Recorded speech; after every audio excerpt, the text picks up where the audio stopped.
皆さんからの質問、学生さんからよくある質問です。読解について4ついきます。1、読解って難しい。みんな言いますね。はい。好きな人もいますけどね。嫌いな人が多いですね。どうしてもね。N3 はできるけど、N2 の読解はどうやったら点数を取れますか？点数はポイント、スコア、マークですね。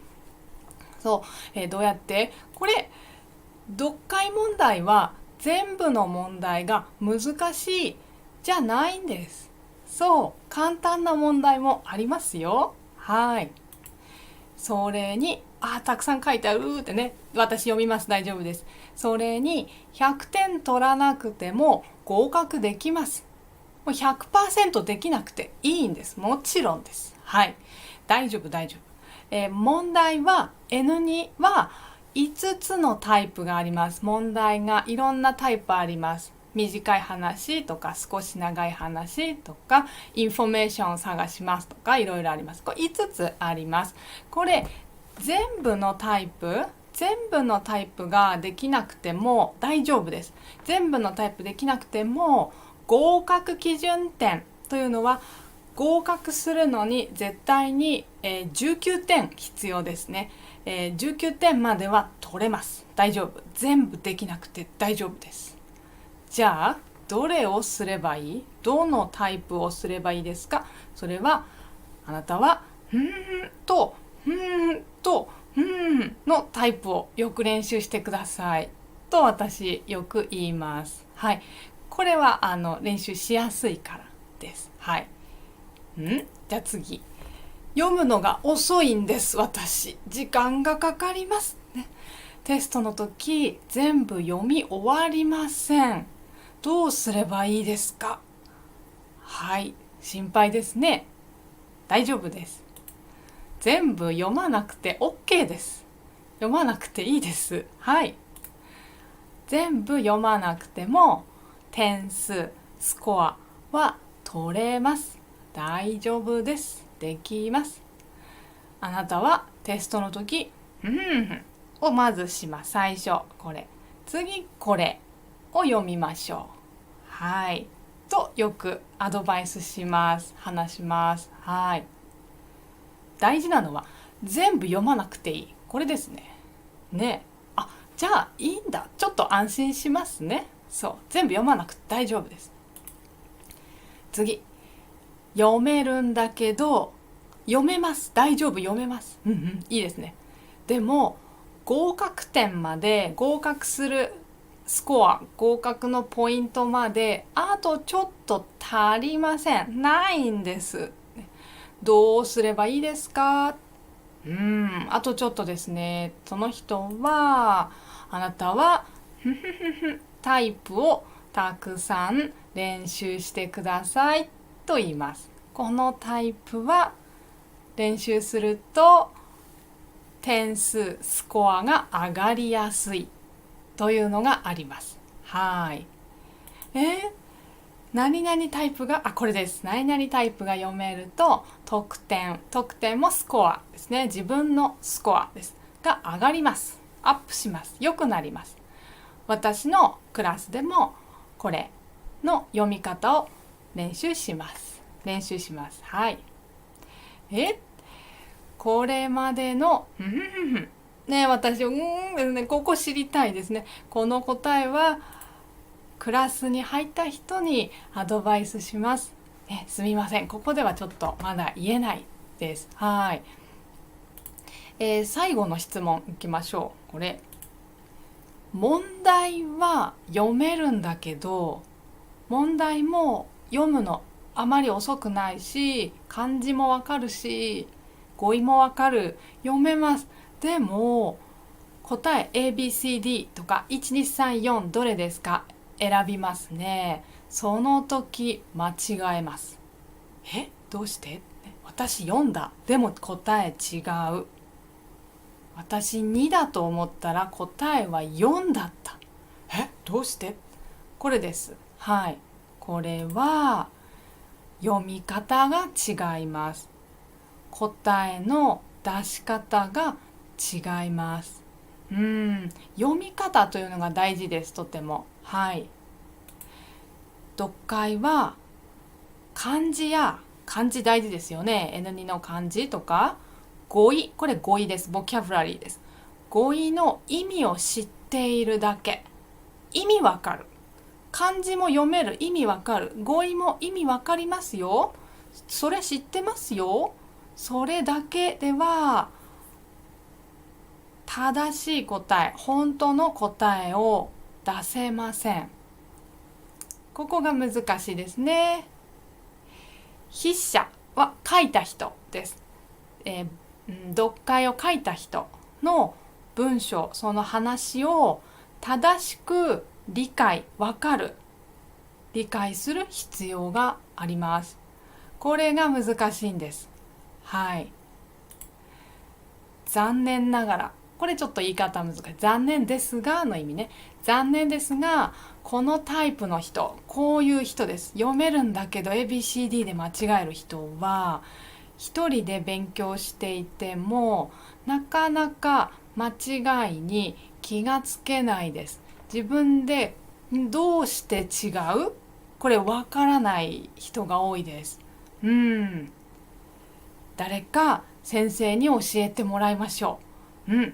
私じゃなくてもいいから誰か先生に教えてもらった方がいいです。一人で勉強しない方がいいです。この人は。はい。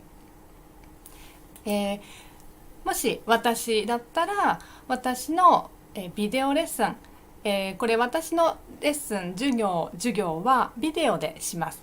ビデオレッスンでは正しい読み方、どうやって読めばいいですか、これですね、と答えの出し方、この ABCD もよく読まなければいけません。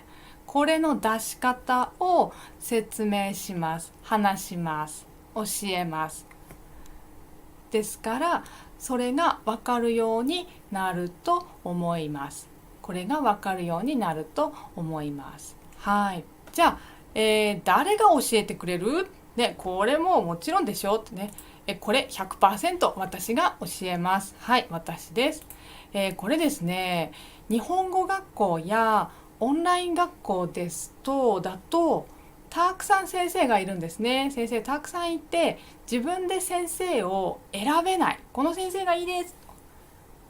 この先生じゃなくて A じゃなくて B の先生がいいですとかね、選べないことが多いです。はい。それか特に日本語学校とかだと入って先生誰かは全然もちろん選べないです。学生は選べないです。はい。でもね、これはオンラインで私だけだから、はい、100% 私教えますから、私がいいと思った人はですね、私ダメですという人は来ないでいいですよ、もちろん。はい、私がいいなと思ってくれた人は私一生懸命教えますので、ぜひ来てください。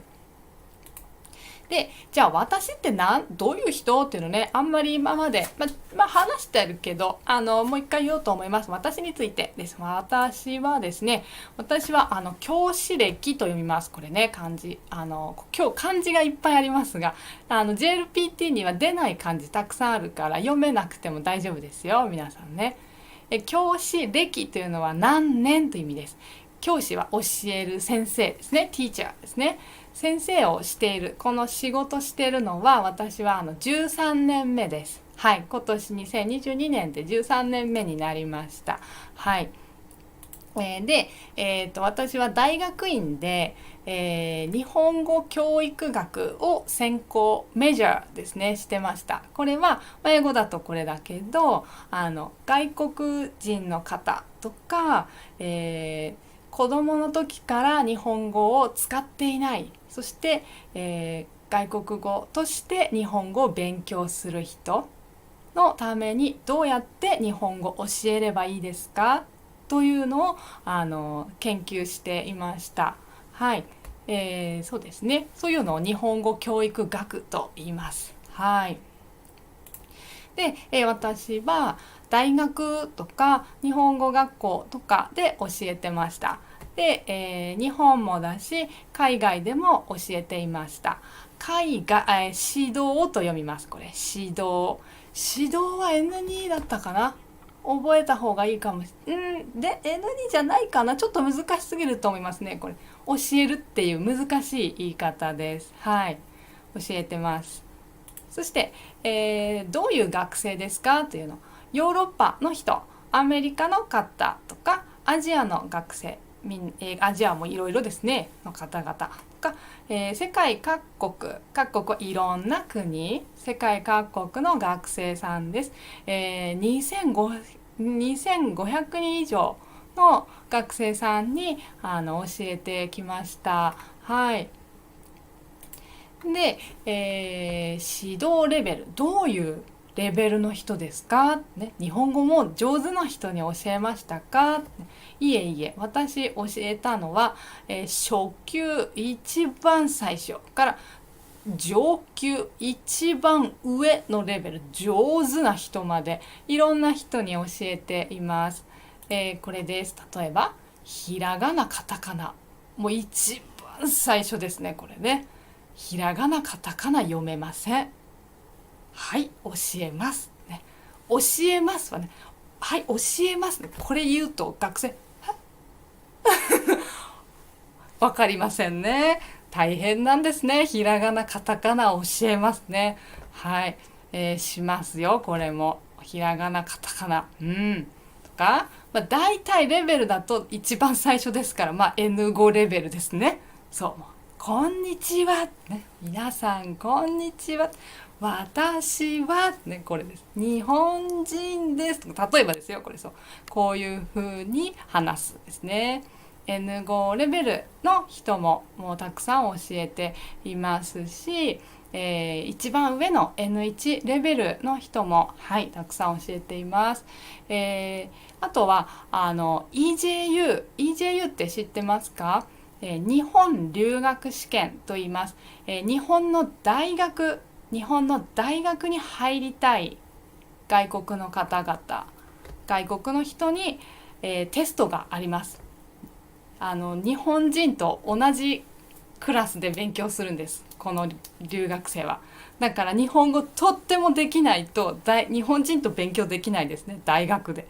そのための試験があります。難しいです。これもEJU と言います。これもよく教えています。はい。で、N1 レベル一番上と言ったんですが、実はまだまだです。N1 の上にビジネス、仕事の日本語ありますね。はい、これも教えています。はい。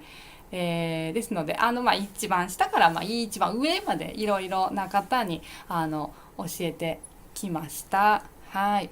よかったらクラスに入ってみる。ね、来てみてください。はい。で、どうやって入ればいいですか？これはじゃあこの下を見ましょう。この、ディスクリプション。この今皆さん見てくださってるビデオの下のとこにN2 クラス、リーディングクラスって書いたかな、読解クラスって書いたね、多分ね。そこのとこあります。読解クラスはそこから入る。N1 は N1 クラスの読解クラスのところをクリックする。で、そこから入れます。そう。ね、入ってみてください。